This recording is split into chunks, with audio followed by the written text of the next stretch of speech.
తాకట్టులో ఉన్న బంగారాన్ని విడిపించి ఆ రోజు ఆన్లైన్ ధరకే కొంటుంది కొమ్మూరి గోల్డ్. నమస్కారం, వెల్కమ్ టు సుమన్ టీవీ. నేను గీతాంజలి. ప్రస్తుతం మనతో పాటు ప్రముఖ ఆధ్యాత్మికవేత్త టీకేవి రాఘవన్ గురువు గారు ఉన్నారండి. వారి గురించి ప్రత్యేకంగా చెప్పాలా, పురాణాలకి సంబంధించి కావచ్చు, లేకపోతే ధర్మ సందేహాలుగా మనం ఎప్పుడు ఏవైతే సందేహాలు మనకున్నాయి అనుకుంటామో చాలా సులువుగా అందరికీ అర్థమయ్యే రీతిలో వారి వివరణ ఇస్తూ ఉంటారు. ప్రత్యేకంగా గురువు గారికి ఇంజనీరింగ్ కాలేజెస్లో గణిత శాస్త్రాన్ని బోధించినటువంటి అనుభవం ఉంది. అలాగే 8 మంది మహాపండితుల దగ్గర శిష్యరికం పొందారు వారు. 30 ఏళ్ల అనుభవం ఉంది వారికి. ఇవన్నీ కూడా ఈ అనుభవ సారం అంతా కూడా మనం అడిగేటువంటి ప్రశ్నల ద్వారా మనకి వివరిస్తూ ఉంటారు. వారి మాటల్లో విందాం. ఇప్పుడు వచ్చేటువంటి ధర్మ సందేహాలు చాలామంది కామెంట్స్ రూపంలో వారి సందేహాలు అడుగుతూ ఉన్నారండి. ఆ సందేహాలకు సమాధానాలు ఈ వీడియోలో తెలుసుకుందాం. గురువు గారితో మాట్లాడదాం. గురుగారు నమస్కారం అండి. నమస్కారం. అయితే అసలు ఆషాఢ మాస విశిష్టత ఏమిటి? పూజ విధానం కావచ్చు, నియమాలంటూ ఏమైనా ఉన్నాయా? ఉంటే గనక అవి ఏ విధంగా పాటించాలి? ఆషాఢ మనకి వచ్చిన గొడవ ఏమిటంటేనమ్మా, విజ్ఞానం బాగా పెరుగుతుందమ్మా, అంతా చాలా చదువుతున్నారు నక్షత్రం. కానీ ఒక్క క్షణం ఆగి, మీరు ఇంటర్మీడియట్లో మార్కుల కోసం సెకండ్ లాంగ్వేజ్ సాంస్క్రిట్ తీసుకుంటున్నారు తప్ప ఆ సంస్కృత పదానికి అర్థం ఏమిటో ఒక్క క్షణం ఆగితే లేచి దండం పెడతామని ఒక్కొక్క పదం వినగా నేను.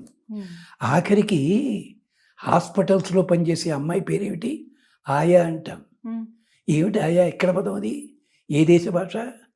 ఋగ్వేద పదం అమ్మా. ఆయతి రక్షకురాలు, తల్లివలే రక్షించున్నది. ఆయమంటే ఆయుష్ని పెంచున్నది అంతర్థం. ఇలాంటి మామూలు పదాలకి ఇంత అర్థం ఉంటుంది. అంచేత ఆషాఢ శబ్దానికి అర్థం ఏంటే షద్ విషనే. షద్ అంటే ప్రవేశించుట. ఆ షద్ బాగా అంటే ఏమిటి? ఆషాఢ మాసం రాగానే వర్షాలు పడ్డప్పుడు వర్షాలతో పాటు బీజములు, వనస్పతులు భూమి లోపల ప్రవేశిస్తాయి. భూమి లోపల ఉన్నవి మన శరీరాల్లో ప్రవేశిస్తాయి. శరీరంలో ఉన్నది జీర్ణమయ్యి రక్తంలో ప్రవేశిస్తుంది. రక్తంలో ప్రవేశించింది కాస్త వీర్యముగా, బలముగా మారుతుంది. తద్వారా సృష్టికి సంకేతం. ఎంత గొడవ ఉంది ఆషాఢ శబ్దానికి అర్థము. అలాంటిది గనక విశిష్టత. ఈ నెల నుంచే పాపం చతుర్మాస దీక్ష అని మొదలు పెడతారు. వర్షాకాలంలో చదువులు ఉండవు. ఏం చదువులు? మామూలు చదువులు ఉంటాయి. కొత్త పాఠాలు నేర్పరు. ఏది వేదాలు నేర్పరు వర్షాకాలంలో. పాతవి మళ్ళీ పునశ్చరణ చేసుకోవడం. అందుకని మన తెలుగులోను వర్షాకాలం చదువులండి అంటుంటారు పాపం. అక్కడ ప్రతి దాన్ని వేళాకోళం చేయడానికి మనమే ముందుంటాం. అలాగే చాతుర్మాస్య దీక్ష అంటారు. ఈ 4 నెలల్లో కూడా చాతుర్మాస్య దీక్ష కూడా ఈ మధ్యని 4 వారాల దీక్ష అయిపోయింది. ఇక్కడ మాసం అంటే వారం అని అర్థం చెప్పి 4 వారాలు. నేను 4 గంటల దీక్ష అన్నాడు కాదు, చచ్చిపోతారు. ఇలాంటి వాళ్ళు ఎక్కువైపోయారు. ఈ ఆషాఢ మాసానికి అధిపతి ఎవరు అంటే వరుణదేవుడు. ఋషి ఎవరు అంటే వశిష్ఠుడు. అలాగే ఒక యక్షుడు ఉన్నాడు. యక్షుడే కాదు, రథాన్ని తోలేవాడు నాగములు. వీళ్ళు 3 ప్రధానము. అంతేకాదు ఈ ఆషాఢ మాసానికి సూర్యుడు, చంద్రుడు, మేఘము, వరుణదేవుడు, వీళ్ళు 4 కారణము. అందుకని ఆషాఢ మాసంలో ఉండే స్నానాలు చాలా గొప్ప విశేషమైనవి. చేత కొత్త అలాంటి వర్షంలో తడవకూడదు. మళ్ళీ నా వర్షధారాసు ఆచామేత్ సినిమాలో చూపిందో వర్షంలో పాటలు, కానీ వర్షంలో తడవకూడదు. మన పాతకాలంలో ఏం చేశారు? వర్షం పడుతుంటే రేకుల షెడ్ మీద నీళ్లు కింద పడుతుండేవి.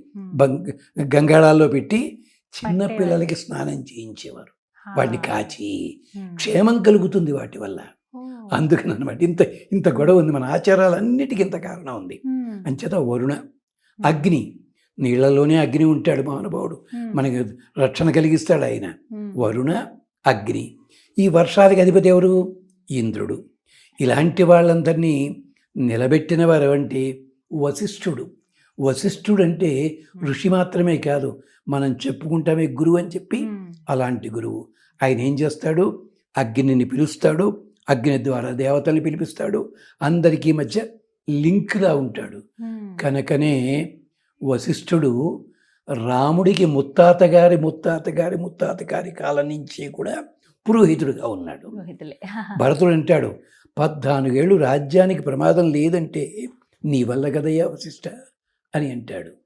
అది విశేషం. అక్కడ ఇన్ని కథలు ఉంటాయి, చూసుకోవాలి మనం. అందుకని ఈ ఆషాఢ మాసం ప్రత్యేకించి పూజలకి మాసం ఇది. పూజలకి. అందుకనే ఆషాఢ పట్టి శ్రావణ పట్టి అని మనం ఇస్తుండేవారు. అవును. ఆషాఢ పట్టి ఎవరికి మీకు తెలిసే ఉంటుంది, శ్రావణ పట్టి అమ్మాయికి ఇస్తారు, అవును. ఆషాఢ పట్టి అల్లుడికి ఇస్తారు. అల్లడికి పంపిస్తారు. ఇక్కడ వివాహం అయిన తర్వాత ఆ కుర్రవాడు అక్కడ నిత్య పూజల్లో ఆరాధనలో ఉండాలి. కొత్తది నేర్చుకోవడం నిజమే, కొత్త వేద విద్య నేర్చుకోవడం, ఇది పద్ధతి ఉంటుంది అక్కడ. ఇలాగా ఆషాఢానికి పెట్టి ప్రత్యేకించి ఆరాధనలు. దయచేసి ఆ వర్షం పడుతున్నప్పుడు మాత్రము వర్షంలో తడవవద్దు, గౌరవించండి.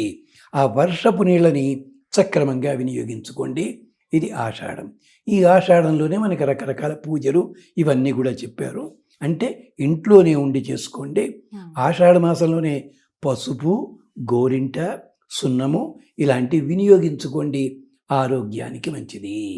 ఇది ఆషాఢం యొక్క గొప్పతనము. కొంత భాగమే చెప్పుకున్నాం మనం. దీనికి గురువులు ఎవరనమాట? వశిష్ఠుడు, చంద్రుడు, వరుణదేవుడు. వరుణదేవుడు అంటే మన పాప పుణ్యాలని లోపలుండి చూస్తుంటాడు ఎప్పుడూ కూడా.